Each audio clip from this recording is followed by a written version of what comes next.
Welcome to the Slop Farm. Enjoy the video. In this video, I will show how to make homemade rakhis. First, gather your materials. You'll need colorful embroidery threads, some small beads, and a decorative charm. Also, have your scissors, fabric glue, and a ruler ready. Choosing 2 or 3 complementary thread colors will make your rakhis visually appealing and unique. This simple method ensures a beautiful, personalized gift. Now let's create the band. Cut 6 strands of your chosen embroidery thread, making each piece about 12 inches long. Divide these into 2 equal sets with 3 strands in each. Carefully braid each set of 3 strands together, ensuring a tight and even weave.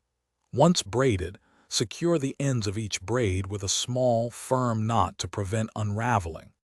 It's time to add some sparkle. Take one of your braided strands and apply a small dot of fabric glue directly to its center. Gently press your decorative charm onto this glue, holding it for a few seconds to ensure it adheres firmly. For the second braided strand, thread a few small beads onto it, arranging them as desired, and secure them with tiny knots on either side. To finish your rakhis, bring the 2 decorated braided sections together. Tie them securely in the middle, forming a strong knot that holds everything in place.